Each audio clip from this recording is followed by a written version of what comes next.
Selamat siang semuanya, anak-anakku. Ada yang kenal saya nggak nih di sini nih? Ya, selamat siang, selamat datang ke Bapak Dekan FH, Bapak Dr. Trianggoro Wiradinata. Makasih Pak sudah datang. Selamat datang buat teman-teman yang saya hormati ya, dosen UC. Buat anak-anakku tercinta, anak bisnis growth. Hari ini kita mau ngapain nih? Saya didampingi sama mahasiswa saya juga nih. Namanya Kristianana, atau dipanggil Cen-Cen. Kita hari ini acaranya apa aja nih, Cen? Wah, kita ada awarding. Ya, ada awarding ya? Iya. Kategorinya apa aja tuh? Nah, Best Entrepreneurial Spirit, kemudian Best Strategic Direction, ya, Awarding Financial Performance, Awarding Innovation, kemudian National and Global Impact. nah, siapa yang udah ngirim ya, siap-siap nih nanti. Oke, tapi sebelum kita buka acara kita, mungkin kita buka doa dulu ya siang ini. Oke, selamat siang rekan-rekan mahasiswa, rekan-rekan dosen, dan juga yang terhormat tamu undangan Pak Tri juga dari Dekan SH. Sebelum kita mulai acara pada siang hari ini, mari kita kita berdoa dulu. Kita mulai dengan doa agar acara bisa berjalan dengan baik. Mari kita berdoa. Doakan saya pimpin secara Kristiani. Bagi rekan-rekan yang berkepercayaan lain bisa berdoa sesuai agama dan kepercayaan masing-masing. Mari kita berdoa. Ya Allah Bapak, terima kasih Engkau telah mempertemukan kami semua di sini ya Bapak. Sebentar lagi kami akan mengikuti rangkaian acara closing dan awarding untuk business growth pada siang hari ini. Terima kasih Tuhan, kami mohon penyertaan-Mu agar semua dapat berjalan dengan baik dan lancar. Terima kasih ya Tuhan, dalam nama Tuhan Yesus kami berdoa. Terima kasih Ibu Tika untuk bacaan doanya. Udah acara selanjutnya kita apa nih, Jen? Apa ya? Ada sambutan. Ya, kita lihat dulu sambutan dari Bapak Dekan SPFH, Bapak Dr. Trianggoro Wiradinata. Dimohon ke depan, Pak. Oke, selamat siang teman-teman semuanya. Assalamualaikum warahmatullahi wabarakatuh. Om Swastiastu, Namo Buddhaya, dan salam kebajikan untuk kita semua. Nah, sebelum kita memulai acara, saya izin untuk menyapa terlebih dahulu kepada guest speaker kita, Ibu Celia Sura dari Cinta Segar Indonesia. Thank you for coming, Bu. Terima kasih, nanti akan berbagi, untuk kesediaannya berbagi. Kemudian juga teman-teman komunitas Fembus, dan juga secara spesial Pak Arwan, ini sahabat kami yang sudah selalu berbagi, selalu bersedia membina kelompok-kelompok kami. Untuk Bapak Ibu Rektorat atau yang mewakili, Bapak Ibu Dekan, Bapak Ibu Kaprodi, dan beserta seluruh dosen yang mengajar di kegiatan Business Growth ini. Teman-teman, hari ini kita lihat ya, judulnya adalah closing. Tetapi tentunya kita sebagai mahasiswa Universitas Putra, ketika kita melihat closing, kita memaknainya bukan sebagai akhir, teman-teman ya, tetapi kita memaknainya sebagai sebuah milestone dari sekian banyak target yang kita canangkan untuk entrepreneurial journey kita. Betul begitu ya teman-teman ya, jadi ini bukan closing sebenarnya, secara event memang closing, but this is your milestone. Terus kemudian saya juga ingin berbagi sedikit teman-teman ya. Ada sebuah pertanyaan yang diajukan ke saya. Nah, mungkin beberapa rekan di sini, dosen-dosen yang sudah lama bersama di UC, seperti Bu Liliana, Pak Alex yang kebetulan saya lihat di sini, Pak Erik juga. Saya dulu menjadi dekan STH tahun 2017 sampai tahun 2019. Setelah itu saya diminta bertugas di Fakultas Teknologi Informasi. Terus kemudian saat ini baru 7 hari yang lalu saya diminta merangkap untuk jadi dekan FEH untuk yang kedua kalinya. Jadi FEH atau Fakultas Entrepreneurship Humaniora ini sebuah rumah kedua buat saya, sebuah fakultas yang saya juga pernah besarkan, yang saya cintai, kegiatannya luar biasa sekali. Teman-teman, ketika saya ditanya, kira-kira kalau misalnya menjabat yang kedua kali, entrepreneurship seperti apa yang ingin dikembangkan? Lalu kita coba untuk kontraskan ya kondisi kita selama 2 tahun lebih hidup dalam suasana pandemi. Nah, apa entrepreneurship yang berbeda sesudah pandemi melandai dan sebelum ada pandemi? Sebuah pertanyaan yang menurut saya kita dapat selalu jawab waktu terjadi pandemi itu apa yang berubah. Nah, ketika kita lihat ya, yang berubah adalah semua orang sekarang sudah pakai teknologi, teman-teman. Jadi mulai dari tukang sayur di dekat rumah saya, itu mereka sudah pakai sistem pesan. Jadi sistem PO. Intinya tukang sayur saya itu nggak mau lagi tiba-tiba dia harus nyetok ya. Dia minta pokoknya dari rumah-rumah itu semuanya udah kirim PO, besok mau dibawain apa. Jadi sudah efisiensi Bapak Ibu. Seperti teknologi itu sudah ada melekat dengan diri kita sehari-hari. Nah, teman-teman sekalian, kalau kita lihat juga ya, kita lihat makin sering orang kalau membayar sekarang masih pakai cash atau sudah pakai QR code, sudah pakai otomasi ya, QR code ya. Uang tunai masih tetap akan ada, tetap akan terus dipakai. Tetapi tren dalam sehari-hari kita lebih menyukai ada QR code. Dan apa dampaknya bagi entrepreneurship kita, Bapak Ibu teman-teman sekalian? Dampaknya adalah kita punya customer. Customer kita hidup sehari-harinya sudah dengan teknologi.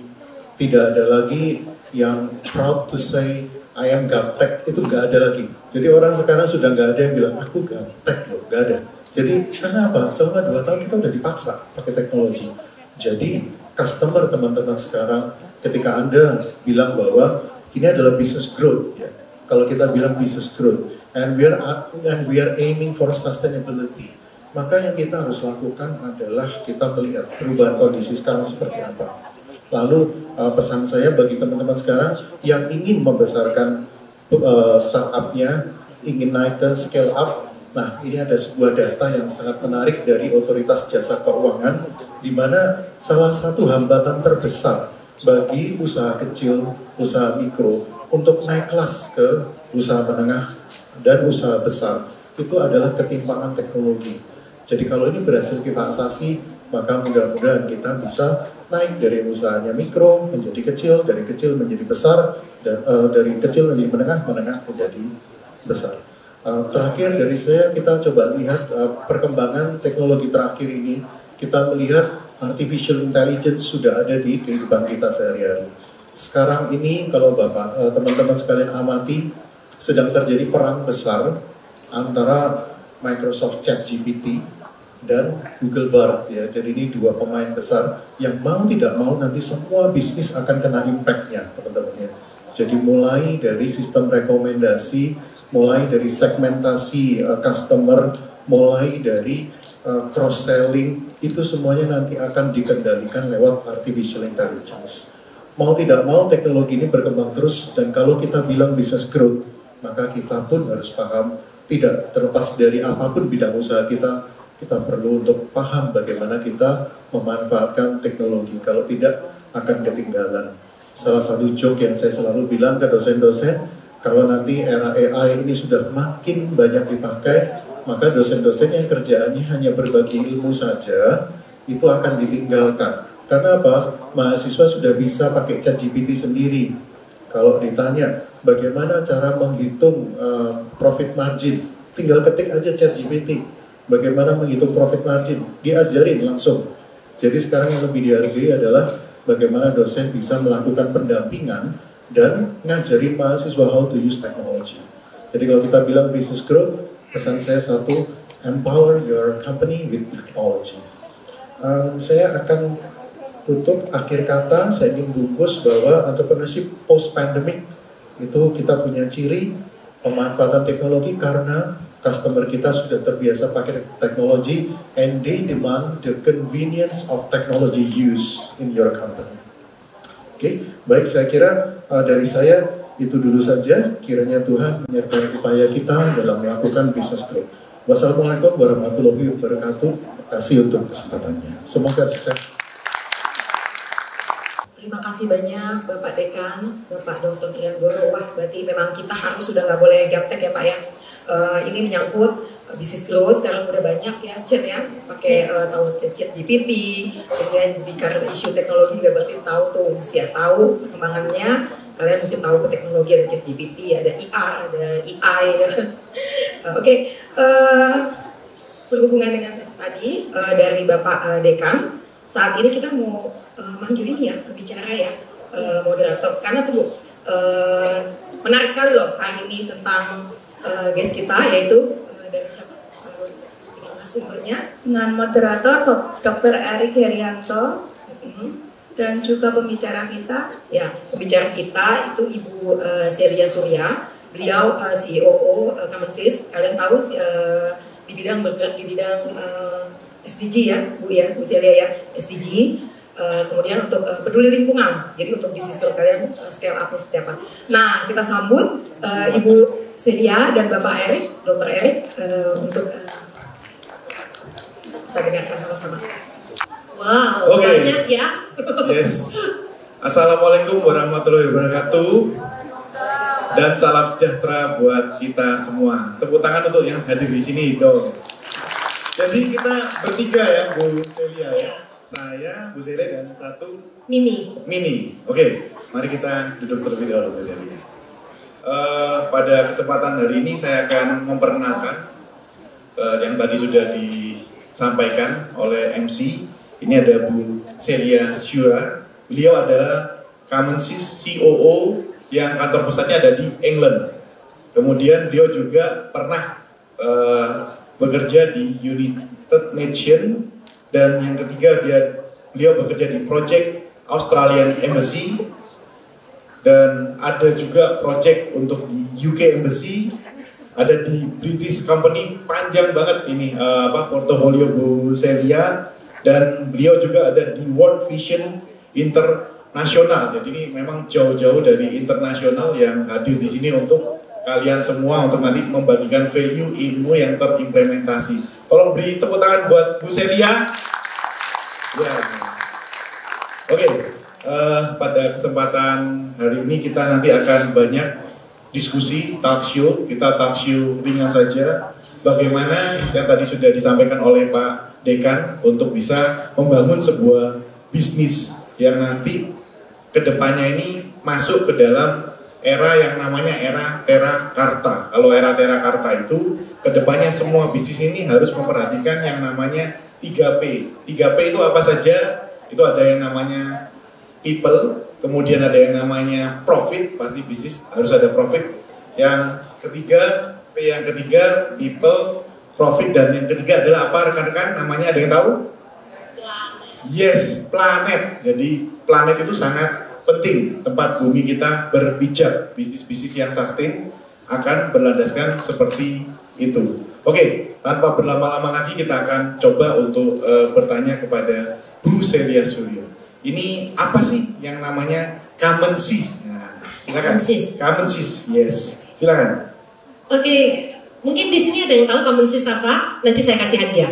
Ya, jadi kalau nanti, ini closing yang terakhir, kita akan bagi-bagi hadiah ya. Yes. Kita akan bagi-bagi hadiah, ada tiga hadiah. Kita ada merchandise dari Commonsys. Ya, kita akan ada bagi 3 hadiah. Nanti silakan disimak talk show-nya, value-nya, dan yang terakhir nanti silakan kita nanti ada timeline tanya jawab. Jadi nanti penanya terbaik, Bu Celia akan memberikan hadiah yang luar biasa surprise-nya ya, Bu Celia. Ya. Silakan kita tadi tentang apa itu Commonsys. Oke.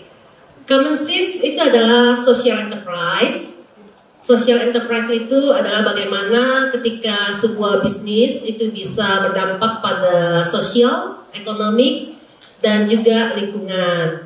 Kami base-nya, headquarter kita ada di Inggris, tetapi di Indonesia kita ada di Surabaya. Jadi bisa main ke kantor Commonsys Indonesia juga.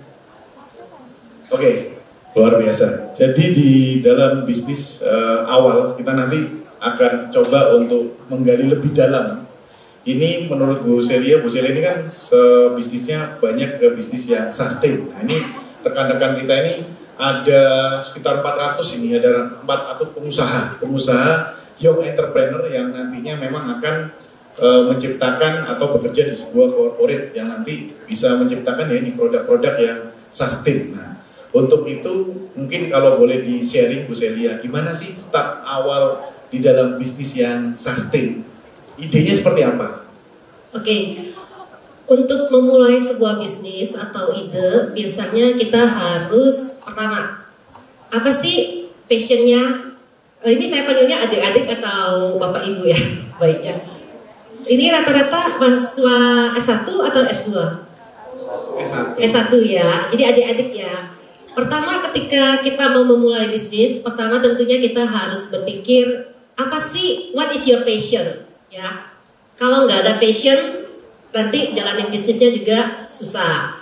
Cari dulu passionnya, and then develop idenya.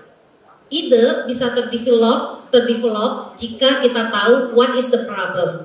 So start from what is the problem, and you can ask like 5 kali why ya. Misalnya, okay, the problem is, kalau example kalau di Kamusis Indonesia, masalah kami adalah kami melihat Sungai Brantas itu penuh dengan sampah. Jadi kami akan bertanya, kenapa Sungai Brantas bisa banyak sampah? We ask why, dan kita sudah dapat nih jawabannya. Kita tanya lagi sampai 5 kali why. Nah, ketika adik-adik dapat akar masalah, kemudian try to find the solution. Solusinya apa? Ketika sudah dapat solusinya, coba di-matchkan lagi dengan pasarnya. Ada nggak sih pasarnya? Jadi lakukan market research. Nah, disitulah kemudian berpikir lagi tentang dampaknya apa sih ketika saya memulai bisnis ini. Dampaknya apa ke sosial, ke ekonomi masyarakat, dan juga ke lingkungan. Jadi itu namanya social enterprise. Oh, keren. Berarti kalau kita rangkum di dalam sebuah bisnis itu ada 3 stage, adik-adik, ada 3 stage yang disampaikan oleh Bu Celia. Yang pertama adalah mencari problemnya dulu. Problemnya apa? Kemudian dari problem ketemu yang namanya solution. Dari problem ketemu solution, baru cari marketnya. Ya, dites solusinya. Solusinya dites pas atau enggak, cari marketnya, kemudian akan ketemu tadi produknya ya. Yes. Dari market produknya. Nah, kalau sudah ketemu produk dan market fit, maka akan bisa di scale up atau di growth bisnisnya. Nah, itu salah satu gimana ya idenya untuk memulai sebuah bisnis. Jadi kalau bisnis tanpa mencari problem, bisnisnya cukup rentan ya Bu Celia. Jadi kita harus mengenali siapa dulu customernya, apa problemnya, kalau di lingkungan apa problem di sosialnya. Oke, untuk itu kita ini ada topik yang hari ini sangat menarik rekan-rekan. Topik yang sangat menarik itu yang kita kenal dengan namanya SDG. SDG ini adalah Sustainable Development Goals. Jadi bagaimana nanti kedepannya bisnis-bisnis ini akan dikaitkan yang namanya ada, kalau rekan-rekan tahu, ada blue environment, ada green environment yang nanti akan masuk ke dalam green economy. Itu adalah era dari adik-adik yang nanti akan membuat sebuah bisnis. Makanya hari ini sangat penting, nanti Bu Celia akan menerangkan apa itu SDG, bagaimana mengkaitkannya, dan SDG dibangun dari awal ya Bu Celia ya, dari awal. Oke. Silakan Bu Celia.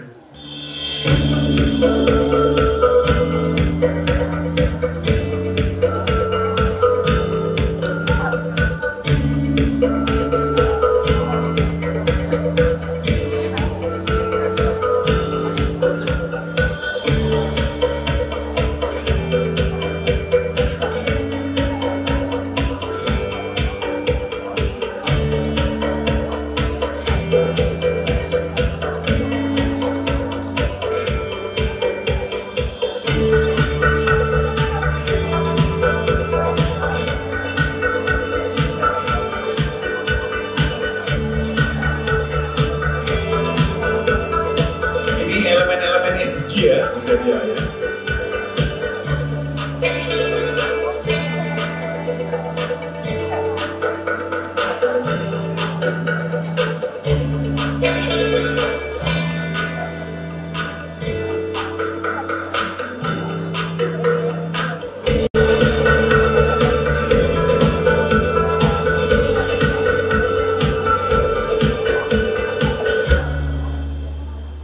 Adik-adik sudah pada familiar belum dengan 17 SDGs yang saya tampilkan di depan?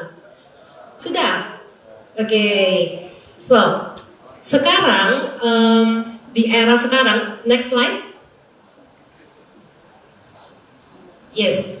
So di era sekarang bisnis model yang sedang dicari para investor itu khususnya bukan bisnis yang tradisional saja.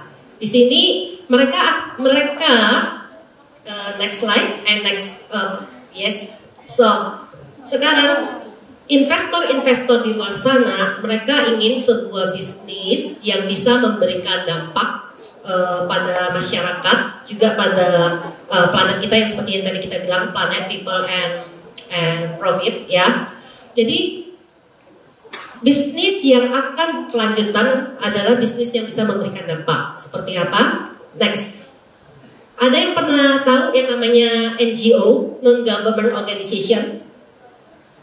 Jadi sebuah yayasan yang biasanya cuma memberikan charity, seperti itu. Halo? Adik-adik, ada yang tahu tentang NGO? Ada yang tahu NGO itu apa? Yes, oke. NGO itu Non-Government Organization, jadi organisasi yang biasanya memberikan kegiatan-kegiatan sosial. Nah, apakah tradisional NGO bisa sustain atau bisa berkelanjutan? Susah ya, karena mereka selalu akan minta donasi. Dan suatu saat ketika donasinya sudah tidak masuk, maka yayasan ini akan tutup. Next. Kemudian, ada yang namanya Business Inspired NGO. Jadi, sebuah pendekatan yang bagaimana NGO itu dia berpikir, oh, aku harus bisnis nih. Tapi, tetap aja dengan modal atau dia dengan modalnya yang pas-pasan, dia juga tidak bisa berkelanjutan. Lanjut. Nah, kemudian ada bisnis yang hanya mau cari untung. Ini semua pasti senang ya, yang mau cari untung aja nih. Lanjut. Oke, we call it traditional business. Jadi misalnya warung-warung atau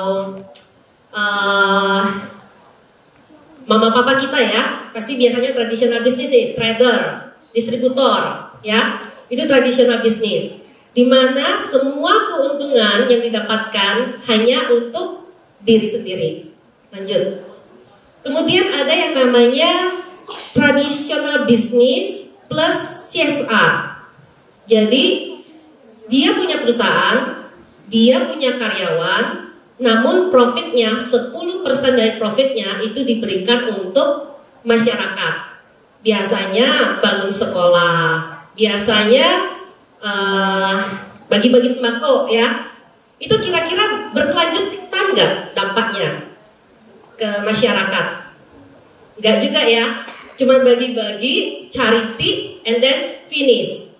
Perusahaan bilang saya memberikan CSR saya. Contohnya boleh sebut merek ya? Silakan. Contohnya perusahaan soda ya, perusahaan soda terbesar yang memberikan dampak negatif terhadap plastik. Jadi perusahaan yang memproduksi plastik terbanyak ya, itu ada salah satu nih perusahaan internasional, perusahaan soda. Dia bilang saya sudah kasih CSR ke organisasi atau yayasan ini. Bantuan untuk menyelamatkan lingkungan.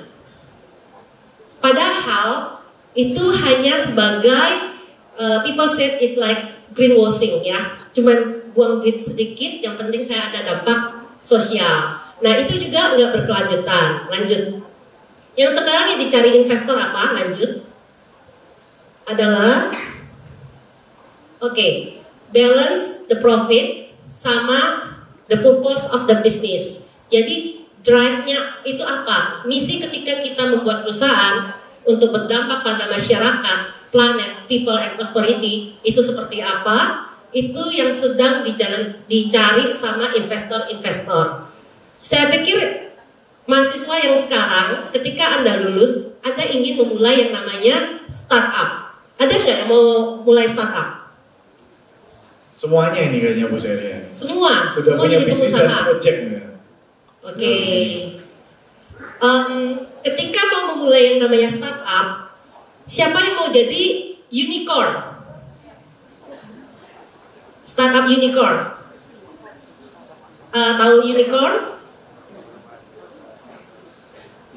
Kayak Gojek, ya, Grab.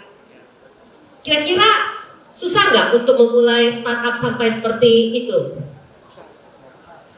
Valuationnya harus dihitung seperti itu. Mungkin nggak? Mungkin kita bisa nggak? Ada nggak yang punya ide gila seperti Menteri Pendidikan kita? Susah ya? Belum tentu bisa ya. Nah, sekarang ada ide baru yang namanya ada unicorn, ada zebra. Zebra itu tradisional bisnis. Unicorn itu ketika startup kita valuationnya itu lebih tinggi, bisnis valuationnya itu lebih tinggi 10 kali lipat. Namun ada yang di tengah-tengah, namanya zebra unicorn, di mana Anda menggabungkan tradisional bisnis dengan yang namanya pendekatan dari startup. Jadilah yang namanya social enterprise. Seperti apa? Saya kasih contohnya. Lanjut. So, ini salah satu presentasi yang akan saya presentasikan minggu depan ke PBB dan juga Asian Development Bank dan semua investor di dunia. Kami terpilih, kami dari Kemensis terpilih menjadi salah satu dari finalis untuk presentasi ke investor kita. Nah, di sini saya mau ajarkan bagaimana sih membuat sebuah pitch deck, membuat sebuah bisnis, apa yang harus diperhatikan ya. So, we are Kemensis Indonesia. Misi kita adalah membersihkan salah satu sungai yang paling tercemar di dunia. Ada yang tahu? Sungai itu ada di sini. Di Surabaya. Di Surabaya, maksud saya. Ada yang tahu? Ada yang tahu? Silakan, ada yang tahu, rekan-rekan. Ini Kalau yang jawab gimana? Kasih hadiah. Iya. Saya nggak bawa hadiahnya lagi. Nanti hadiahnya dikirim. Hadiahnya masih menarik. Tapi sudah dijawab sama fasilitator, Sungai Brantas. Sungai Brantas ya. Sungai Brantas adalah sungai yang paling tercemar di dunia. Dan misi kami bagaimana kami bisa memberdayakan perempuan Indonesia, kaum disabilitas, tetapi kami juga bisa mengurangi emisi karbon dan mendeliver manfaat ekonomi kepada Indonesia. Caranya seperti apa? Lanjut. Oke. Ada yang tahu ini apa? Ada yang tahu? Alien apa? Yang ada di sungai ini misalnya. Bisa di play nggak? Nah, play. Oke. Ada ikannya ya. Popok, siapa yang bilang popok tadi? Mana yang bilang popok? Yes, ini popok ya. Popok sekali pakai. Ada ikannya ya. Oke. Tahu nggak ini diambil di mana? Sungai Brantas. Tahu nggak Sungai Brantas ada di mana aja? Ini rata-rata mainnya cuma di kompleks UC ya. Di Surabaya katanya. Di Surabaya ya. Jadi Sungai Brantas ini dari Batu sampai ke Sidoarjo. Ada 17 kabupaten dan kota yang ada Sungai Brantas. Yang dilalui ya. Yang dilalui. Maaf ya, kadang bahasa Indonesia saya agak kurang baik. Lanjut. Oke. Lanjut. Nah, oke. Why is the Brantas is so polluted? Ada yang tahu ini apa? Sampah. Ini popok sekali pakai. Dekat sama sumber PDAM kita. Ada yang masih mandi pakai sumur di sini? Semua pakai PDAM ya? Pakai PDAM, oke. So, ini foto diambil di samping sumber air kita. Lanjut. Nah, 50% of the plastic waste found in the rivers single use diapers. 50% loh sampah plastik yang kita temukan di Sungai Brantas itu adalah popok sekali pakai. Ya, lanjut. Dan 1,5 juta popok ditemukan setiap hari di Sungai Brantas. 1 tahun berapa? Ini pada nggak mau hadiah ya? You see? Ada yang bisa menghitung 1 tahun berapa? Dalam 1 tahun berapa? 1,5 miliar. Dari 1,5 juta per hari. Ayo. Biasa kalau calon entrepreneur ngelihat hadiah langsung harus kuat ya. antusias nih. Ayo calon entrepreneur. 1,5 juta kali 365 hari berapa? 540. Angkat tangan. Yang angkat Ya. tangan, kesini aja, sini aku panggil. Siapa namanya? Berapa? Berapa? 400? Ya, udah usah. Pertanyaan gampang soalnya. Pakai kalkulator ya? Oke, nanti catat namanya ke tim saya ya. Namanya siapa? Berdiri dong. Nanti kita Namanya siapa? kasih, kita kirim hadiah. Siapa? Tepuk tangan ini ya. Saya doain jadi entrepreneur yang sukses. Iya. Oke, benar ya. Jadi sekitar 500 juta popok sekali pakai masuk ke Sungai Brantas setiap hari. Setiap tahun, setiap tahun. Nah, pertanyaan kedua, kalau ada yang bisa jawab, hadiah lagi. Berapa lama popok sekali pakai atau plastik itu bisa terurai? Siapa yang bisa jawab? Angkat, ayo. Angkat tangan, ayo, calon entrepreneur. Second entrepreneur.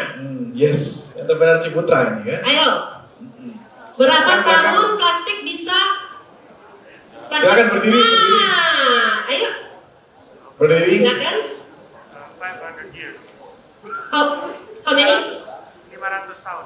Yeah. Benar bisa ya? Betul. Tepuk tangan, siapa namanya? Siapa dulu? Matthew, oke. Ya, Matthew, benar. 500 tahun sampah popok sekali pakai baru bisa terurai. Berarti yang tadi hampir 500 juta, yang satu lagi 500 tahun. Oke, 1 tahun ya. Nah, pertanyaan ke berikutnya, tapi tanpa hadiah. Bangkrut saya. Pertanyaan, jadi gini. Bapak Ibu, sampah plastik yang Bapak Ibu pakai hari ini, ada yang bawa botol plastik? Itu Pak Ivan ya sebelumnya. Ada botol plastik. Nah, Pak Ivan contoh yang baik. Bawa botol plastik. Pak Ivan. Sorry. Nah, maaf ya. Ini baru bisa terurai 500 tahun. Artinya, sekarang Anda minum ini, cucu-cucu Bapak Ibu atau kebiasaan sama yang tua-tua ya, jarang sama yang muda. Cucu-cucu adik-adik nanti tahu merek plastik apa yang Anda pakai. Belum lagi ketika terurai itu akan membahayakan human health. Bayangin, hanya 1 botol saja, ini akibatnya ke generasi kita itu sangat bahaya. Ya, saya di sini hari ini saya cuma mau cerita masalahnya aja. Nanti kalau mau tahu common sense lebih dalam, nanti kita boleh cerita panjang ya. Kita mau belajar tentang social enterprise. And then penelitian kami, saya ambil sampel popok sekali pakai. Saya ambil sampel botol plastik dari Sungai Brantas. Saya kirim ke partner riset saya di Belanda untuk diteliti bahayanya ke kita itu apa. Nah, ditemukan bahwa popok sekali pakai bisa mengakibatkan antibiotik resisten kepada kita semua yang memakai air dari Brantas. Siapa yang pakai air dari Brantas sekarang? Siapa? Pak Erik, saya, Anda semua ya. Jadi kita semua ini ada kemungkinan terkontaminasi dari hasil kelakuan kita sendiri dan bisa mendapatkan penyakit ke diri kita sendiri. Jadi bisa spreading disease like Cholera, hepatitis A, sama typhoid, and also antibiotic resistant. Bayangkan kalau kita sudah antibiotik resisten. Semua penyakit ketika kita mau makan antibiotik sudah nggak bisa. Baru kemarin saya ke kantor PDAM dan mereka mengakui bahwa penurunan kualitas air sudah mulai terjadi, ya. Jadi mereka sudah mengakui ini. Nah, Common Sense melihat ini sebagai masalah. Inilah kenapa bagaimana kami memulai sebuah bisnis. Cari tahu masalahnya dulu. Dan Sungai Brantas menyediakan 98% sumber air kepada populasi di East Java, sekitar 40 juta, ya. Nah, dari sini ketika Anda membuat bisnis, kita harus cari dulu yang namanya problem. Cuma ya? Ada satu tadi tambahan dari Bu Celia yang sangat penting diketahui oleh adik-adik. Problem harus based on apa? Rekan-rekan para pebisnis. Problem harus based on apa? Ada yang tahu? Problem seperti yang disampaikan Bu Celia, problem harus based on data. Jadi cari semua problem yang ada itu bukan berdasarkan dengan persepsi, tapi data, sampai data-data yang ada detail. Kalau persepsi, kadang persepsi kita bisa salah ya. Tapi kalau namanya based on data, itu bisa akurat. Ini salah satu contoh yang di riset ya, Bu. Silakan. Oke, dari problem ya, sudah dapat nih masalahnya. Oke, next. So, how we make impact? Gimana kita memberikan solusi pada masalah kita? Lanjut. First, Common Sense, kalau bisnis saya cuman bersih-bersih sampah popok, untung nggak? Kalau saya tadi misinya pengen lihat Sungai Brantas yang bersih, terus saya bersih-bersih popok, itu solusi yang long term nggak? Enggak ya. Solusi yang long term apa? Saya ingin masyarakat yang tadi buang popok ke Sungai Brantas, tadi kan 50% ya. Artinya, if I can solve this 50% of problem, artinya saya sudah membersihkan 50% masalah sampah di Sungai Brantas. Caranya gimana? Cari solusi yang tepat. Switch people behavior from single use to reusable diapers. Tahu reusable diapers? Ya, popok kain. Nah, yang lagi hamil, yang punya anak boleh pesan. Sambil jualan boleh ya. Saya pegang ini. Nah, ini jelek popoknya. Oke. So, popok ini buatannya kaum disabilitas. Popok ini buatannya perempuan Indonesia yang membutuhkan pendapatan. Popok ini sudah dites di laboratorium and it's safe for the baby and the environment. So, if I can switch from single-use diapers to reusable diapers, kira-kira bisnis saya bisa sustain nggak? Bisnis saya berkelanjutan nggak? Oke, belum bisa jawab ya. Saya kasih bukti-bukti lagi. Lanjut. Oke. So, ini prototipe yang saya bikin adalah prototipe ke-17. Bikin bisnis itu, bikin produk itu gak susah, gak mudah maksud saya. Gak mudah ya. Jadi pertama kami bikin popok kain, pertamanya masih ada yang bilang bocor, masih ada yang bilang gak nyaman ya. So we did customer feedback.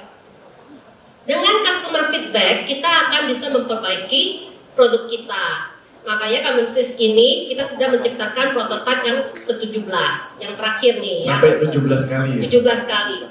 Develop terus sampai customernya bilang this is the best. Berarti If you, ya, mendengarkan customer terus ya pada Yes. waktu itu. Jadi feedback dari customer akhirnya sampai ke sampai menjadi ini. produk dan market fit. Betul, yes. Oke. When the customer said this is the best, so means produkmu sudah bisa masuk ke market. Ya, jadi jangan develop produk hanya berdasarkan kesukaan kita, but kita harus testing our products. Itu. Lanjut. Kemudian lanjut. Sekarang gimana sih? Oh, ini kebetulan dokternya Ciputra nih. Dr. Charles. Dr. Charles. Ya. So, kemudian gimana sih caranya si Cummins ini bisa mendistribusi popok ini? Ketika kita memikirkan produk, kita juga harus memikirkan how to market it, right? So, production and then market. Itu sudah pastilah ya, supply and demand. Nah, gimana cara kami mendistribusikan? Kami kerjasama dengan tenaga kesehatan. Tenaga kesehatan, kenapa? Karena tenaga kesehatan adalah yang paling dekat dengan si ibu yang punya bayi. Tenaga kesehatan yang bisa membantu kami mempromosikan popok kami. Karena ini adalah popok yang baru, produk yang baru, yang masyarakat belum terlalu kenal dengan produk ini. Jadi kita harus mencari market aktor yang memang punya interest dan punya relation to our customer, ya. Jadi itu pendekatan kami. Dan juga kami bekerja sama dengan perusahaan-perusahaan swasta melalui CSR mereka. Jadi daripada mereka membuang uangnya ke tempat lain, lebih baik buang ke kita ciptakan yang long term impact. Lanjut. So this is how we support our support SDGs dari program kami.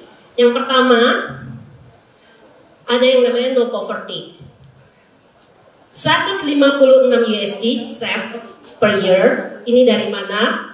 Ketika family, apalagi yang tinggal di Sungai Brantas, mengganti produknya ke popok kain dari popok pakai ulang, dari popok sekali pakai menjadi popok pakai ulang, mereka akan bisa save 156 USD per year. Saya sekarang punya 2.900 bayi. Berarti saya sudah save 2.900 bayi dikali 156 USD. Hanya dari si popok kain ini aja. Lanjut. Second, we support the gender equality. Di sini semua yang bikin ini adalah perempuan. Semua yang mendapatkan manfaat adalah perempuan. Jadi kami juga mendukung yang namanya gender equality. Lanjut. Next. Decent work and economic growth.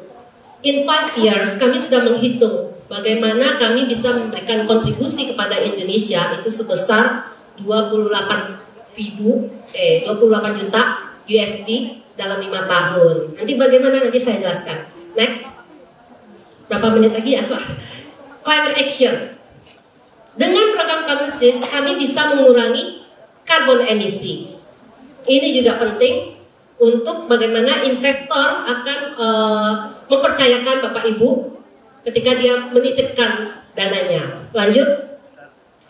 Dan ada life below water, artinya dengan menyelamatkan 186 juta popok sekali pakai yang masuk ke sungai, kita juga menyelamatkan ekosistem kita.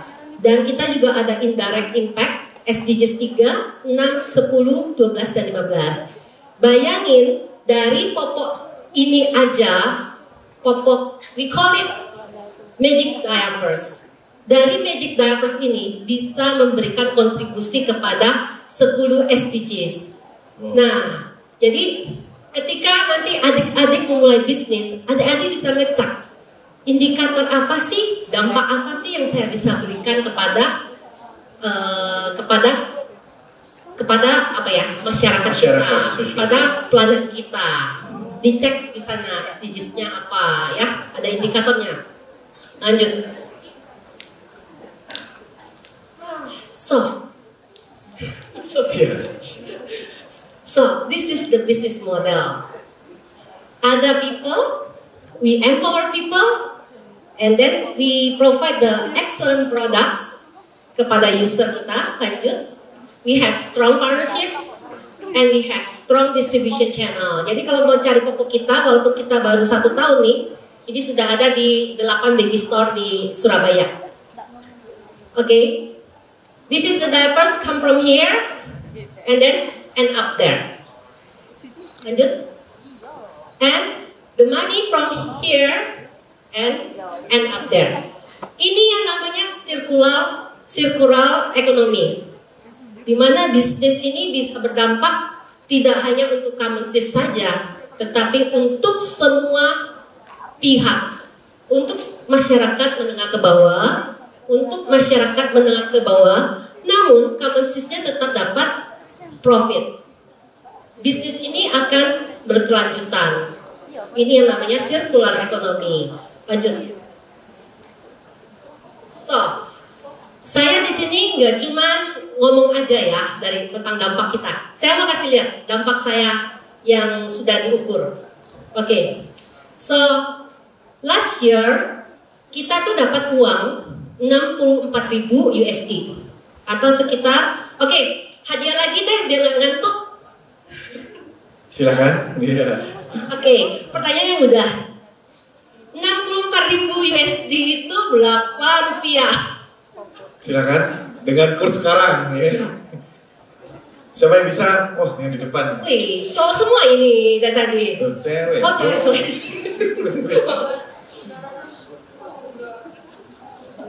Apa? Yes, benar. Tolong dicatat ya. Ya. Namanya Oh, Adelia. Adelia. Kita tepuk tangan ya buat Adelia. 952 juta ya uang masuk ke kami gratis lewat CSR-nya. Tapi kita mau memberikan impact nih ke siapa namanya perusahaannya. Ini perusahaan Amerika. Dia meninvest 952 juta. Dia ingin membantu 1.000 keluarga atau 1.000 ibu yang punya bayi. Masing-masing ibu dapat 6 popok kain. Dan pertama, masyarakat kita sebelum pakai popok ini, dia beli 4 popok sekali pakai per hari. 1 hari itu masyarakat menghabiskan 10.000, masyarakat menengah ke bawah ya, 10.000 membeli popok sekali pakai. Kemudian Commonsys akhirnya kasih 1.000 ibu, satu ibu dapat 6 ini ya. Dalam 6 bulan 98,1 ibu terus melanjutkan memakai. Kemudian sisanya itu mereka sudah melakukan potty training atau anaknya sudah besar, udah mau bisa pipis sendiri, bisa kasih tahu ibunya karena pakai popok kain sehingga lebih sensitif. Nah, kami dalam 6 bulan saja men-stop yang namanya 3 popok sekali pakai. Berarti dari 3 popok sekali pakai dikali 98,1 dikali 6 bulan, kami sudah menyelamatkan 500.000 popok sekali pakai yang dibuang ke Sungai Brantas ataupun ke TPA dan TPS. Hanya dengan popok ini saja kita bisa menyelamatkan lingkungan. Itu satu. Kedua, keluarga yang memakai popok ini terbukti mengurangi 75% pengeluaran keluarga. Kenapa? Karena dia sudah ganti pakai ini, dia nggak usah beli lagi. Jadi kita melakukan pengurangan sebanyak 75%. Kemudian kesehatan bayi. Ketika memakai ini, ruang bayi berkurang 86%, urine infection berkurang 60%. Namun hampir 100% bayi bebas ruam sama bebas urinary infection ya. So Commonsys memberikan 3 impact: ekonomi, kesehatan, dan lingkungan ya, dan memberikan SROI, Social Return of Investment, kepada perusahaan yang invest ke kita sebesar 158%. Nah, ini salah satu contoh bisnis yang social enterprise ketika Anda bisa mengukur dampak dari bisnis Anda kepada masyarakat kita, kepada bumi kita, kepada prosperity juga ya, seperti itu. Lanjut. Nah ini market size. Kasih senang ya. Oke, ketika Anda memulai produk, you need to know berapa besar sih your market size. Sekarang gini, kita hitungnya. Kami bayi lahir di Indonesia itu sekitar 4,4 juta per year. Bayi yang memakai popok itu dari 0 month old sampai 3 tahun. Berarti kami punya bayi yang bisa dijangkau sebanyak 13.200.000 bayi. Kalau ini harganya 100.000, berapa duit yang bisa masuk sebenarnya ke Kemensis?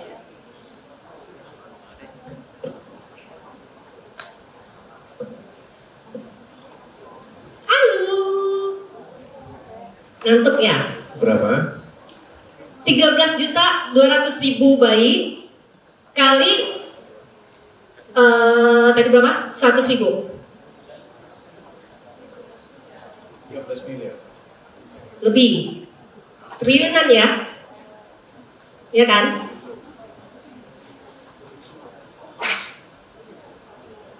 $13 triliun ya? 13 triliun. Sekitar itu ya? Besar ya? Dari popok ajaib aja ya? Besar sekali uang yang bisa masuk sebenarnya. Oke.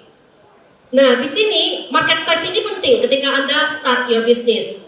So, here kita ada yang namanya time-nya 13.200.000. Kemudian SEM-nya ada, saya mau ambil Jawa Timur aja. Jawa Timur itu 1,6 juta bayi. Kemudian tahun pertama saya baru tes market nih. Saya mau ambil 1% aja. Yang namanya startup biasanya ngambilnya 1% dulu. Nah, kita ambil 1% dulu nih, 10.000 bayi.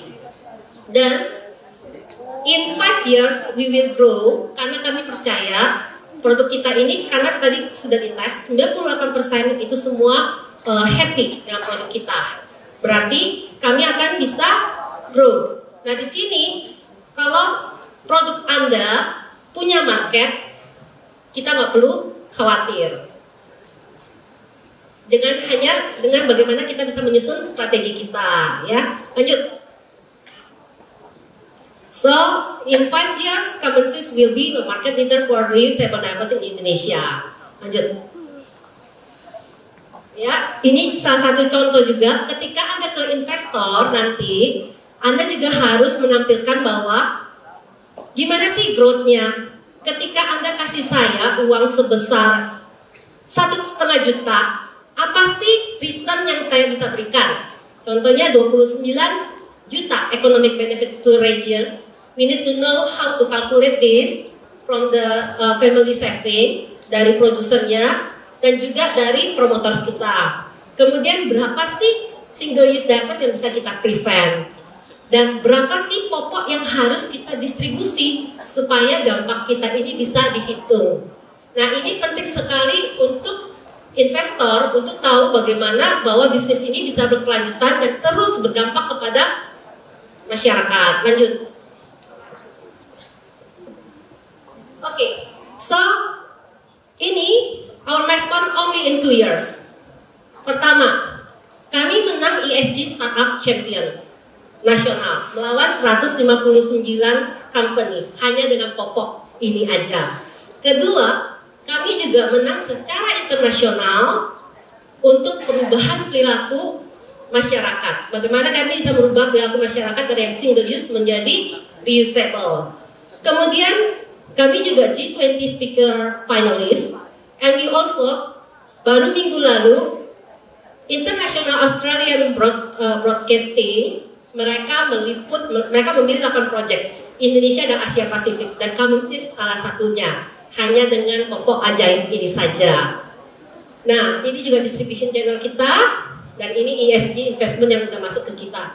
So, yes, ketika Anda membuat sebuah dampak di bisnis Anda, dampak yang positif, maka Anda akan mendapatkan investasi yang masuk kepada Anda, walaupun kami tidak memulai dengan modal ya. Jadi karena kami berdampak, maka modal itu masuk sendiri ke kita dan kita limpahkan lagi ke masyarakat. Itu yang diperlukan. Jadi konsep atau bisnis model itu sangat penting. Dampak itu sangat penting untuk bisnis supaya bisa tutor. Lanjut. Oke, lanjut. Oke, sudah selesai. Kalau mau tahu lebih dalam lagi tentang kita atau mau belajar tentang social enterprise lagi, silakan bisa scan the QR code here, and then you can contact us directly. Ya, tepuk tangan buat Bu Celia. Ya, itu salah satu hal yang pasti rekan-rekan berpikir, wah, kalau misalnya kita jual popok, tapi tanpa adanya sebuah konsep model bisnis ya, jadi popok yang biasa. Betul. Tapi kalau kita memiliki istilahnya yang tadi dikatakan sebuah model bisnis, circular economy, itu popoknya menjadi popok ajaib dan bisa sampai mempunyai konsep 13 triliun tadi dihitungkan dari market size yang ada. Nah, ini apalagi rekan-rekan yang ada di sini selain mereka yang entrepreneur, mereka juga dari family business. Nah, dari family business yang punya banyak produk-produk yang luar biasa. Nah, produk-produk itu apabila dikaitkan, ini hanya sebuah popok ya, teman rekan-rekan yang punya banyak produk-produk dikaitkan dengan SDG, konsep yang kuat, itu pasti akan menjadi bisnis yang luar biasa. Yang paling penting ya harus bersosial impact. Kita harus membagikan istilahnya apa yang sudah dikerjakan kepada masyarakat. Jadi salah satunya Bu Celia ini saya masih ingat nih dari cerita Pak almarhum Dr. Ciputra. Nah, Pak Ciputra berkata, semua yang dibangun dari Ciputra kan grupnya kuat di developer, Bu Celia, developer. Kita, developer grup Ciputra, tidak membangun rumah, kita tidak menjual rumah. Yang kita jual adalah ekosistem bisnis, model bisnis, di mana ada satu rumah, kemudian ada rumah sakit, ada apartemen, universitas, semuanya jadi model bisnis sirkular yang akhirnya berimpact kepada masyarakat. Jadi coba menjual sesuatu dengan yang namanya model bisnis. Nah, mumpung ini ada pakar dari dari yang namanya circular economy, membuat sebuah bisnis yang bersosial impact. Ini kita masih ada waktu Bu Celia untuk tanya jawab dari adik-adik yang nanti akan jadi young entrepreneur, penerus entrepreneur di masa depan. Masa depan kita ada di tangan adik-adik semua ini untuk bisa bangun Indonesia. Oke, kita nanti mau buka berapa pertanyaan nih Bu Celia?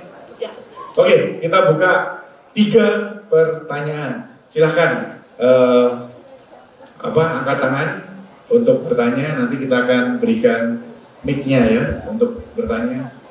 Oke, yang mana Bu Celia?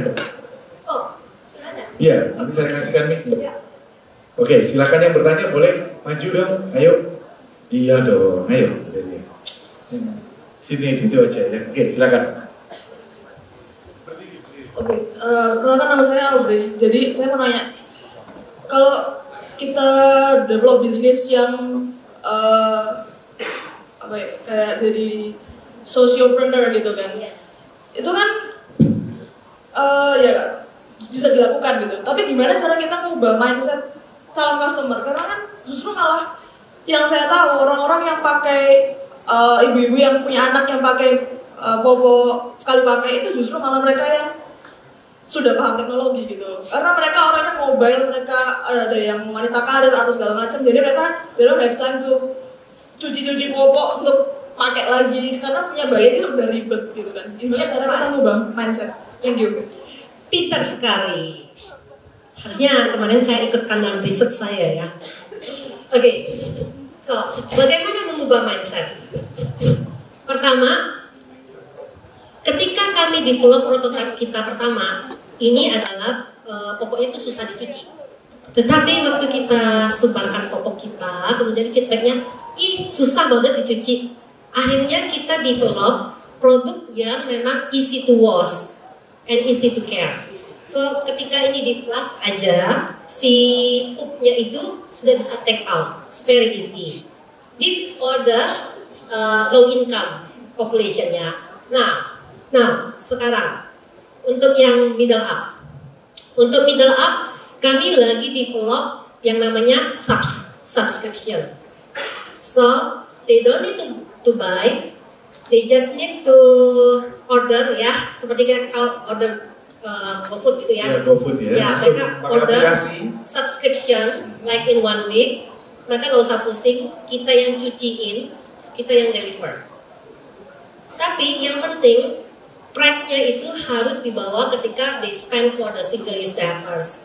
Nah, mamis, ketika Anda develop social business, you need also to think apa sih yang bikin mereka interest. Kalau yang bukan miskin, sorry, yang low income population, usually yang bisa attract mereka adalah ekonominya. When they use this, they feel they save the money. So pesan yang harus kita sampaikan sebagai social enterprise adalah, Bu, Ibu bisa hemat loh, bantu hitung-hitungkan. Sekarang kan sudah ada kalkulator aplikasi ya. Jika Anda pakai 6, Anda bisa hemat berapa. Nah itu marketing strategi yang harus Anda pakai untuk low income people.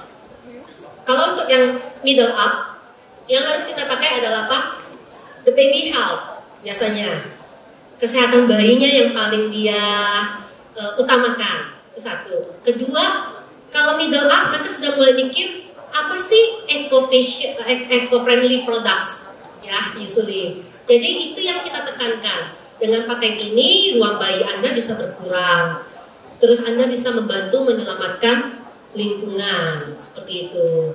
Jadi kita harus tahu segmen kita yang mana, apa yang their interest, sama bisnis model yang di-develop harus sesuai dengan kepraktisan dari mereka itu. Begitu modelnya kami sis. Ya, jadi kalau di ilmu kita, Bu Celia, kita ini semua diajarin kalau di Ciputra itu mengetahui value proposition. Yes. Value proposition ada dua, pain dan gain. Jadi yang diterangkan kalau apa yang disukai customer, apa yang tidak disukai customer. Salah satunya customer ini maunya hemat. Nah, gimana ya itu dibuat satu rancangan dia hitung-hitungannya bisa hemat. Nah, jadi ilmu-ilmu yang rekan-rekan pelajari semua itu terimplementasi dan ini terbukti nyata nih yang presentasikan oleh Bu Celia. Itu. Apakah sudah terjawab, Kak Adelia? Sudah ya? Sudah terpuaskan jawabannya? Alhamdulillah. Kalau kurang puas nanti di belakangnya. Oke, next tadi silakan. Thank you Miss Alina, Miss Alia. Saya Feren, IBM 2020. Okay. Saya mau tanya mengenai pendanaan kan dari ke investor. Itu tentang potensi pendapatan itu kan berdasarkan perkiraan, berdasarkan market size. Yang mana berapa jumlah baby di seluruh Indonesia yang ditunjukkan di layar tersebut. Tapi itu kan belum belum potensial marketnya. Nah, dilihat dari kondisi market Indonesia yang mana rata-rata itu menengah ke bawah dan pastinya investor melihat itu dan pasti investor itu mengira, oh ini mereka bakal beli bakal potensial benar atau enggak gitu. Itu gimana ceritanya? Yang mana ini kan masih baru, marketnya belum ada gitu. Pinter banget juga. Hebat. Tepuk tangan buat kita semua ya, hebat. Pertanyaannya kritis ya. Ya. Kebetulan kita juga buka lowongan sih. Kalau mau coba kerja langsung bisa juga. Oke, saya jawab ya. Tadi market size-nya 13.200.000. Baik, right? Tapi karena tadi saya sudah dikasih 3 menit, makanya saya cepet-cepet. Ada yang namanya TAM, SAM, and SOM. Nah, dari SOM yang tadi kita ambil 10.000 bayi di tahun pertama, itu hanya 1% saja dari populasi di East Java. Memungkinkan nggak kita sebagai pemain baru untuk bisa dapat 1% saja market size. 10.000 aja. Mungkin nggak? 1% dari Jawa Timur saja. Probably. Kalau saya, strateginya seperti apa? 1. For example ya, tadi saya bilang ada perusahaan Amerika yang invest 64.000 dengan 1.000 bayi. Untuk dapat 1% dari East Java population, saya hanya butuh 10 perusahaan CSR, right? Ini kita ngomongin di luar customer ya. Strategi saya yang saya bangun adalah ada 3 distribution channel, B2B, B2C, apa lagi apa? ESG investment. ESG investment itu kayak CSR. Jadi kita ambil perusahaan orang, kita ambil CSR orang, kita bantu deliver product, and they directly buy 6.000 pieces. Karena CSR ini diwajibkan kalau buat PT. Ya, jadi mereka beli nih langsung dapat kuantiti banyak nih. Karena saya kan masih campaign nih, masih promosi nih. Nah di CSR programnya itu ada saya includekan aktivitas saya untuk campaign juga. Jadi when the mom receive this diapers, mereka akan talk to other mothers ya, untuk bilang ini loh manfaat popok ini. Itu salah satu cara ketika kamu baru mulai ESG investment, CSR. Makanya kenapa kita butuh yang namanya dampak sosial, ekonomi, lingkungan yang bisa diukur. Kalau bisnis usual, misalnya toko nih, ada nggak investor yang mau datang? Nih, gua kasih deh 64.000 USD, mungkin nggak? Kalau bisnis orang tua kita zaman dulu, enggak kan? Tapi kalau kita datang ke perusahaan, hey, my business can deliver the economic, social, and environment impact. Mau nggak dia invest? Mau ya? Tadi saya dapat 2 kali loh dari satu perusahaan saja. Nah, itu salah satu caranya. Kedua, B2B, business to business. Tadi saya sebelum kesini saya baru pulang dari rumah sakit rumah sakit ibu dan anak. Apa kira-kira ide yang saya taruh di situ? Saya tawarkan, hey, masukin dalam paket maternity kamu. Yang tadinya mereka sediain popok sekali pakai buat ibu yang baru melahirkan, sekarang masuk dengan ganti dengan ini. Saya akan sharing the profit with the hospital. Ya, satu rumah sakit RSI Amer itu 100 bayi lahir setiap bulan. Saya sudah bisa dapat 100 bayi dari Mer. Satu bayi terima 6, sudah 600 popok 1 bulan. Mungkin nggak tadi saya bisa dapat 10.000 itu 1%? Mungkin ya. Nah, jadi gimana caranya si produk baru ini bisa berimpact? Kita harus benar-benar think about the strategy, how you can get the customers, and yang paling penting adalah social impact Anda itu yang bisa mendapatkan investment masuk and kalau kita nggak punya uang nggak apa-apa. Saya nggak punya uang, tetapi I can get all the money. Itu mindset. Yes, ya, ya, oke. Jadi ya yang tadi disederhanakan, kalau adik-adik tahu. Untuk perusahaan-perusahaan yang besar, salah satunya di depan saya yang baju putih ini komisaris perusahaan rokok ini, Pak Ivan, pegawainya 8.000, karyawannya 8.000. Nah, salah satunya, nah ini kan gimana contohnya? Ini investor, ya. Perusahaan-perusahaan yang besar, yang TBK itu pasti yang namanya SDG itu sudah tuntutan. Tuntutan buat apa? Di IPO TBK kalau dia SDG-nya naik semua, itu naik sahamnya, rekan-rekan. Nah, itu salah satu bagaimana mengintegrasikan yang namanya mindset itu dari B2B, B2C sama CSR. Mereka perlu, jadi dari CSR yang ada, branding perusahaan naik. Kemudian selain branding perusahaan naik, problem terselesaikan, problem-problem pemerintah terselesaikan. Jadi semuanya win-win solution. Hanya satu ide yang namanya popok. Ini menyelesaikan semua masalah, daripada CSR-nya tidak sustain, CSR-nya dibuat sustain, branding perusahaan naik, problem di sebuah kota selesai, terus Pak Bupati juga happy, nah everything, satu ekosistem itu menjadi happy. Itu salah satu contoh. Jadi kita di sini tidak jual Bu Celia tidak jual produk, tapi memberikan contoh ke adik-adik semua. Karena adik-adik semua ini punya bisnis yang luar biasa. Apabila dikemas, ini hanya popok aja sudah bisa menggerakkan 13 triliun. Saya yakin adik-adik ini lebih dari itu ya Bu Celia. Kalau punya konsep bisnis yang sangat kuat dan diintegrasikan. Mungkin itu dari penjelasan. Sudah puas?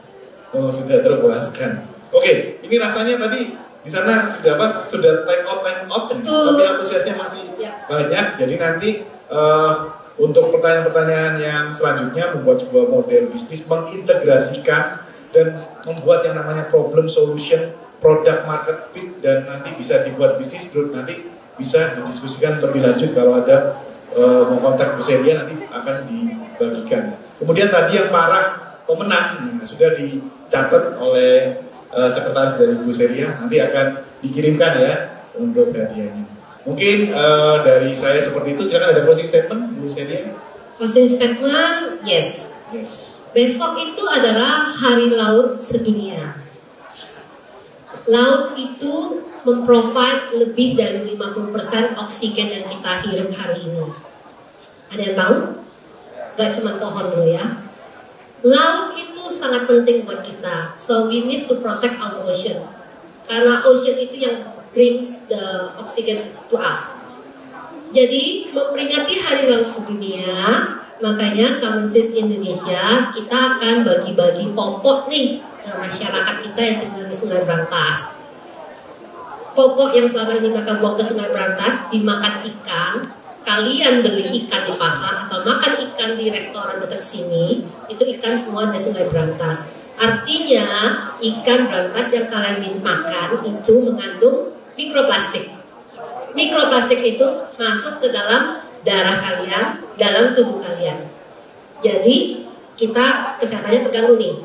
Memperingati Hari Laut Sedunia, Common-Sense akan bagi-bagi popok untuk masyarakat yang di sekitar Sungai Brantas. Jika teman-teman di sini ada yang peduli sama laut, peduli sama masyarakat kita, kami buka donasi. Habis ini ada QRIS, kalau mau donasi boleh untuk masyarakat kita ya. Jadi kita membuka kemungkinan untuk memberikan, bukan kebaikan, apa ya? Sharing is caring to our community in East Java population ya. Thank you. Ya, demikian acara talk show untuk bisnis growth dari Bu Celia, dan kami mohon maaf apabila ada salah kata, salah ucap. Semoga bisnis rekan-rekan ini bisa menjadi bisnis growth yang besar dan bisa membanggakan Universitas Ciputra, karena kalian adalah penerus-penerus entrepreneur bangsa. Terima kasih, demikian. Selamat sore. Terima kasih banyak Bu Celia ya atas kesempatan yang mau berkunjung ke sini dan kemudian memberikan insight kepada kami semuanya dan juga rekan mahasiswa di Business Group. Ya, ini ada sedikit sertifikat apresiasi dari saya.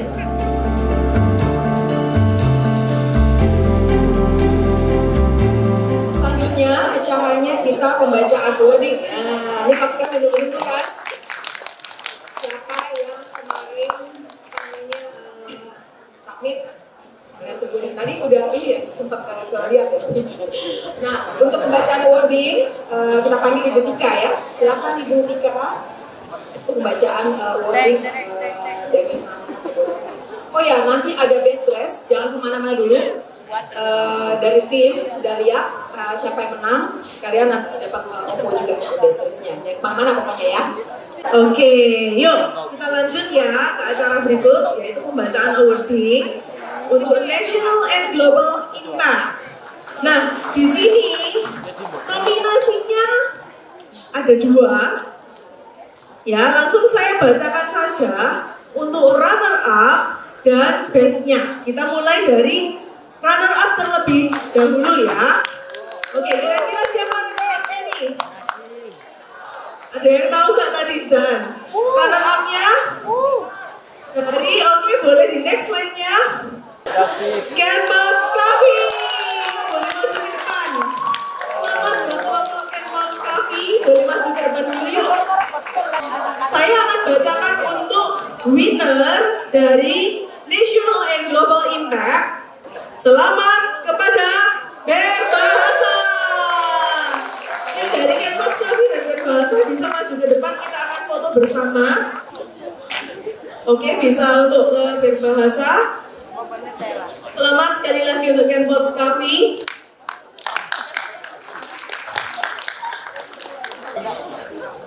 Oke, terima kasih. Terima kasih dan selamat sekali lagi untuk kelompok Kenpots Coffee dan Berbahasa. Awarding untuk Best Entrepreneurial Spirit. Untuk kategori ini yang pesertanya cukup banyak nominasinya, dan untuk yang Entrepreneurial Spirit karena pesertanya banyak, yang semula kami ingin menampilkan 2 saja pemenangnya, kita tambah menjadi 1 slot lagi. Jadi ada 3 Best Entrepreneurial Spirit. Dan pemenangnya adalah selamat kepada Jonathan Edward, Gerald Chester, dan Evelyn Bavani. Boleh maju ke depan. Oke, baik, kita akan lakukan sesi foto bersama untuk para pemenang awarding Best Entrepreneurial Spirit. Ini juga kategori yang banyak peminatnya juga, kelompok-kelompok banyak yang mengirimkan untuk nominasi sebagai Best Strategic Direction. Untuk nominasinya, ya berikut adalah nominasinya. Kira-kira siapa yang menjadi runner up dan menjadi best? Apakah Delisto, Le Prosper, Koecha, Gishi, Juragan Lele, Travel Chips? Kita lihat dulu ya. Untuk yang runner up dimenangkan oleh Travel Chips. Lalu untuk juaranya, winner jatuh kepada Koecha. Oke, selamat untuk para runner up dan winner. Congrats untuk Travel Chips dan Koecha. Selamat sekali lagi kepada Travel Chips sebagai runner up. Berikut untuk Koecha ya, sebagai winner awarding Best Strategic Direction. Oke, terima kasih kepada para pemenang. Perwakilan dari masing-masing kelompok bisa menemui Asdos Kak Elisa di backstage. Ini kategori yang konon katanya cukup sulit ya untuk anak-anak untuk berani ikut di financial performance. Nah, oleh karena itu kami sangat mengapresiasi bagi kalian yang bisa berani ya untuk masuk kepada awarding Best Financial Performance. Kita bacakan dulu nominasinya. Koecha lagi. Apakah Koecha yang akan menjadi pemenangnya lagi? Dan ada Burger Hub, Super Sport, dan Givinco. Yuk kita lihat ya, kira-kira siapa ini yang menjadi runner up dari Best Financial Performance. Dan runner up-nya adalah Givinco. Dan untuk Best, kira-kira siapa? Ada yang bisa menebak bestnya siapa? Oke, kita lihat ya. Berikutnya kita bisa next untuk Best Financial Performance.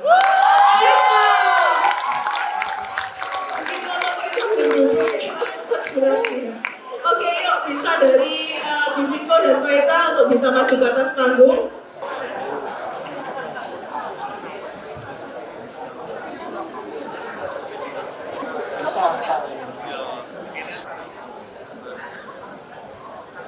Nah, ini masih banyak lagi ya awardingnya. Masih ada innovation. Nah, ini bagi para nominasinya adalah Fossil Grade, Gold Mel, Akiro, Hypsy, dan Clara The Label. Kira-kira siapa ya pemenang runner up dari innovation? Ada yang bisa menebak siapa? Runner up dari innovation adalah Akiro. Oke, kelompok Akiro bisa maju ke atas panggung. Dan pemenang dari innovation adalah Hypsy. Kelompok Hypsy, oke. Kelompok Akiro bisa merapat ke sebelah sini, dan berikutnya Hepsi, kita nanti akan foto bersama sebentar. Congrats ya buat Hepsi.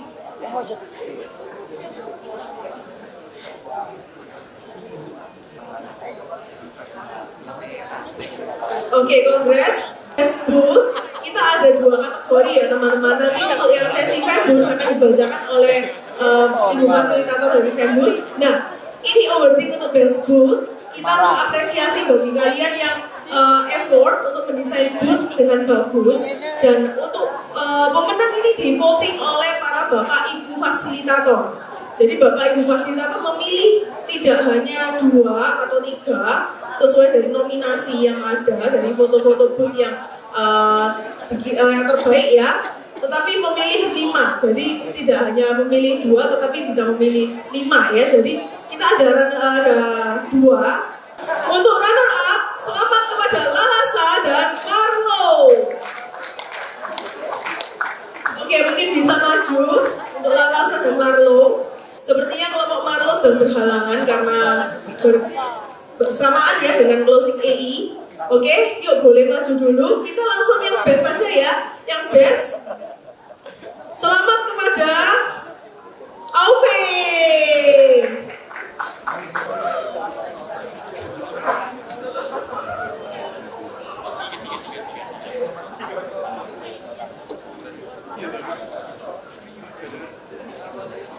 Oke, mungkin bisa foto bersama untuk pemenang runner up dan best booth. Oke, thank you, congrats once again bisa ke salah satu perwakilan ke Asdos. Oke, untuk Guild Fembus saya persilakan untuk Bu Hana untuk bisa menjadi perwakilan dari Guild Fembus untuk membacakan nominasi dan pemenang. Oke, saya nggak sendirian ya teman-teman ya. Silakan Bu Izin bisa bersama saya. Oke, karena saya di sini juga sih untuk mengumumkan saja. Tapi saya nggak boleh sendirian dong. Ayo Bu Izin. Nah, silakan Bu Izin, mic-nya dipakai. Mau nyanyi kan Bu Izin? Oh enggak ya. Oke, Fembus mau suara ya? Oke, lanjut kita langsung bicarain apa nih Bu? Awarding Best Booth Fembus Exhibition. Waktu itu kita di Corpreneur ya, rame banget. Oke, jadi penilaian kita tidak asal-asalan. Kalau kalian tahu ada beberapa orang luar juga hadir. Jadi kita sudah ada berdiskusi dengan mereka. Jadi mungkin kelihatannya cuma dosen-dosen aja ya yang kelihatan atau seperti apa. Tapi sebenarnya ada beberapa penilaian yang di luar dugaan. Oke, langsung aja kita umumin pemenangnya ya Bu Ijin ya. Silakan Bu Ijin. Next. Oke, best booth-nya adalah nama mahasiswanya Puspayani Kairunisa dan Griyabati Notonegoro Helwa Mukti. Oke, selamat kepada Puspa dan Helwa. Hadirkah? Oke, Puspa. Ini Puspa. Nah, ini Puspa saya dengar-dengar ada orang tuh bilang, ini ada alat gitu ya, mesin itu muter-muter bersihin di Corpreneur. Ternyata dia sampai bawa rumah, bawa apa gitu ya, yang simulasi untuk CCTV di perumahan. Luar biasa banget ya. Dan itu untungnya alatnya tidak sampai keseluruhan ya di Corpreneur ya. Oke, lanjut. Helwa tidak ada. Oke, lanjut kita langsung foto saja. Mohon maaf, sertifikatnya ini nanti nyusul ya. Oke, kita foto bersama di tengah. Minta tolong Bu Meta, Pak Sony bisa hadir. Bu Siva, nggak apa-apa. Ayo maju. Bu Siva. Patrick maju yuk. Nah, kita mau foto bersama. Selamat ya kepada Puspa. Oke, bisa minta tolong foto ini ya. Oke. Patrick di sana Patrick, jangan di sini. Oke, lanjut agak sini ya. 3, 2.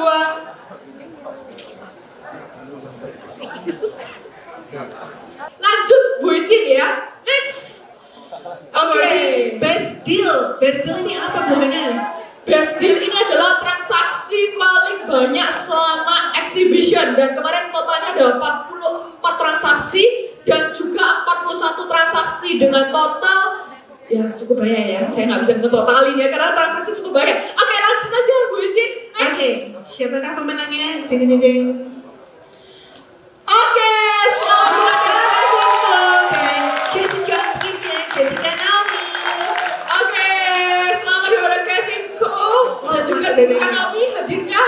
terakhir dua-duanya. Ini sama-sama dari FBD, Bu Meta.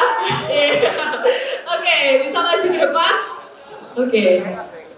Ini agak klub ya, dalamannya putih gitu ya. Ada apa hari ini? Oke. Bisa di tengah. Ya, kita mau foto bersama lagi. Minta tolong ya. Selamat ya. Oke, foto bersama. Salam entrepreneur. Salam E.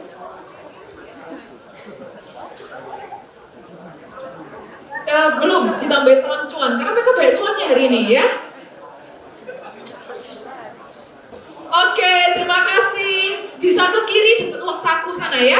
Jessica, Naomi sama Kevin Go. Oke, lanjut. Setelah ini kita yang ngumumin gantian dia di sini ya. Bu Meta. Saya tukar posisi dong. Oke.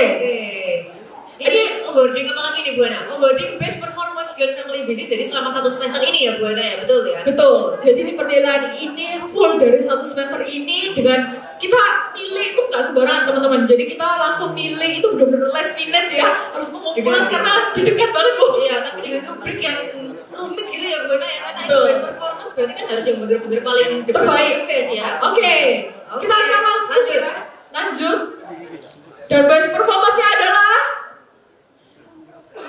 selamat kepada kita baca satu-satu. Sylvia Yosianto dari FBA.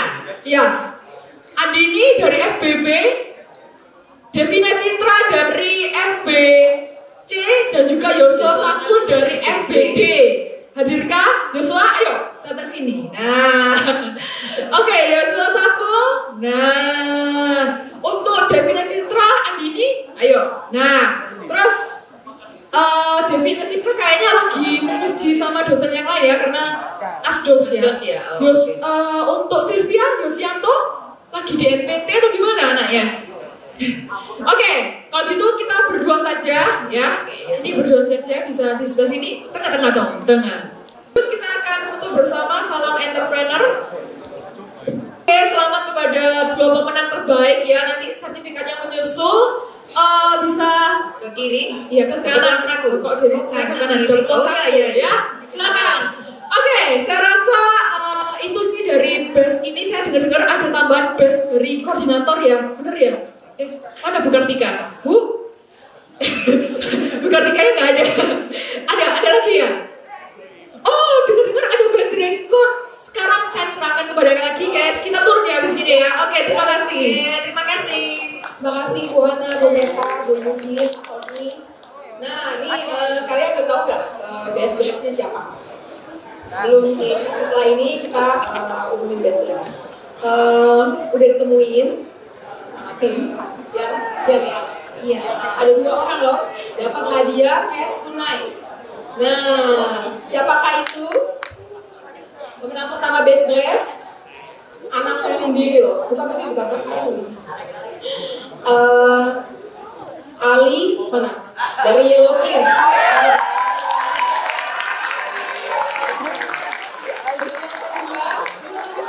Yang kedua, best dress untuk hari ini Nabila Kolika.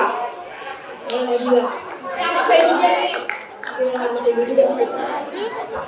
Kalian berdua menang best dress ya. Oke. Dapat hadiah uang tunai. Nabila Kolika sama Muhammad Ali. Nabila dari Venus ya. Best dress. Mungkin kita foto dulu ya. Satu. Cantik loh ini. Mana Ali? Dia di foto. Bisa difotoin best dressnya. Atau mereka berdua-dua aja nih. Kita berdua-dua aja. Oh gitu.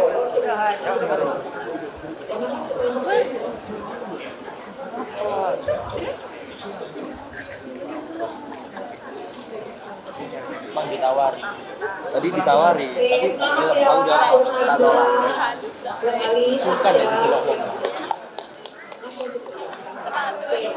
Nah, untuk terakhir kita menunjuk video selama bisnis growth ya, belajar bisnis growth. Oke, mungkin dari ya, dari atas nama bisnis growth, saya mewakili dosen-dosen dari bisnis juga.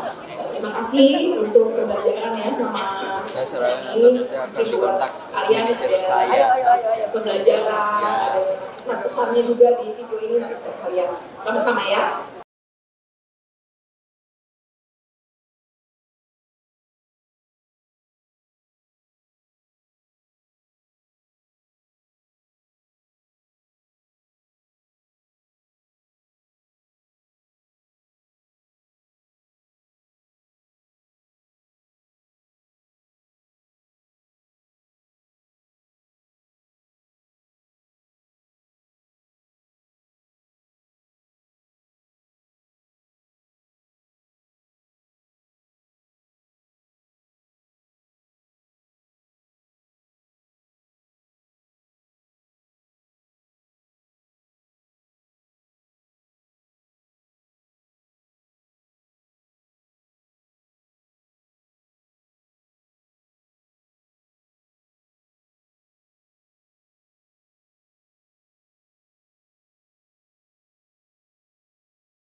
Di Business Growth mereka bisa dapat insight untuk lebih menghidupkan lagi proyeknya, mengembangkan lagi, scale up proyeknya supaya semakin berjalan gitu ke depannya. Ya, di sini juga mereka dilatih untuk mengenal dunia bisnis yang nyata, di mana mereka benar-benar merasakan jatuh bangunnya, ditolak, merasakan kemenangannya mereka, hasil jerih payah mereka. Bisnis anak-anak ini bagus, tapi masih banyak kekurangannya apa? Kadang-kadang mereka belum siap, belum prepare sama alat-alatnya gitu kan, terus datangnya juga gak siap. Mungkin kalau lebih prepare ya, mungkin bisa lebih bagus lagi gitu. Terus boleh makan makanannya enak-enak, yang kuliner ya, yang asli-asli.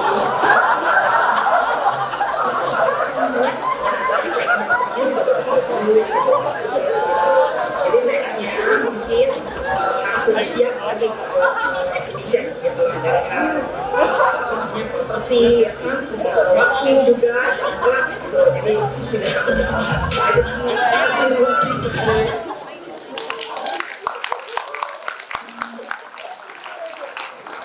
Kayaknya sengaja ada yang bapak saya tadi ya.